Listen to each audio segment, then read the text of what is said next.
a dream in which an angel told him, "Build a house out of fragments." Gabriel began collecting cracked tiles, plates, ornaments, and broken pots.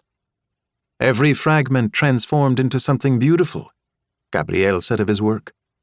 For the first 40 years, the locals decided he must be mad. But when a few tourists discovered the house and began bringing their friends, then Gabriel became a genius. The novelty soon wore off, however, and Gabriel was once again relegated to anonymity. Nevertheless, he continued building his house, and when he was 93, he put the final shard of glass in place and died.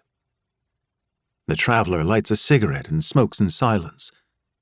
Today, he isn't thinking about the similarity between Gabriel's house and the architecture of Antoni Gaudí.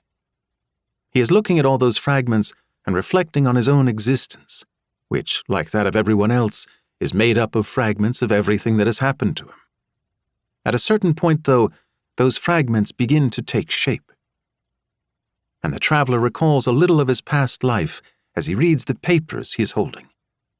These are fragments of his life, too. Experiences he lived through, unforgettable passages from books, his master's teachings, stories told to him by friends or by others, as well as reflections on his own times and on the dreams of his generation. Just like the man who dreamed that an angel visited him and then went on to build the house the traveler is looking at now, he is trying to put those papers in order so as to understand his own spiritual architecture.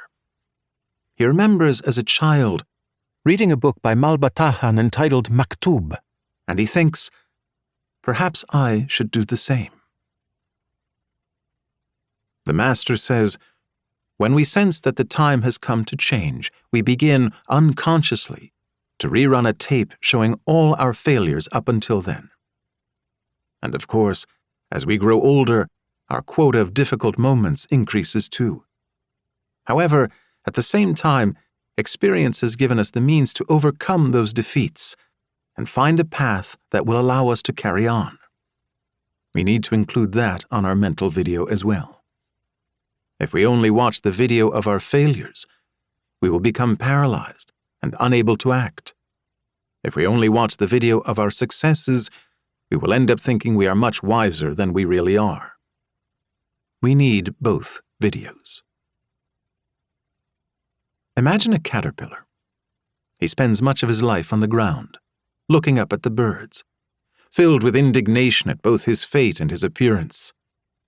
I am the most despicable of creatures, he thinks, ugly, repulsive, condemned to crawl about on the earth. One day, though, nature asks him to make a cocoon. The caterpillar is most alarmed. He has never made a cocoon before. He assumes he is building his own tomb and prepares to die. Still indignant at the life he has led so far, he again complains to God, "Just when I'd finally gotten used to being me, you take away the little I have." In despair, he shuts himself up in the cocoon and awaits his end. A few days later, though, he finds he has been transformed into a beautiful butterfly. He can fly about in the air and be admired by humans. He is surprised by the direction in which life has taken him and by God's designs. A stranger went to see the abbot of the Shetis monastery. "I want to lead a better life," he said, "but I can't stop thinking about sinful things." Noticing that it was windy outside, the abbot said to the stranger, "It's very hot in here. Could you grab a piece of that wind and bring it in here to cool the room?" "That's impossible," said the stranger. "Just as impossible as it is to stop thinking about things that might offend God," said the abbot.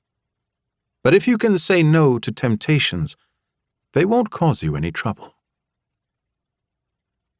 The Master says, whenever there is a decision to be made, it's best just to go ahead and accept the consequences.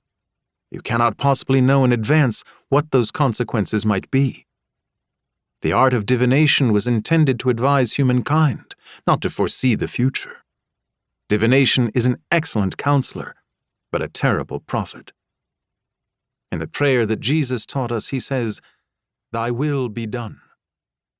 Whenever that will presents us with a problem,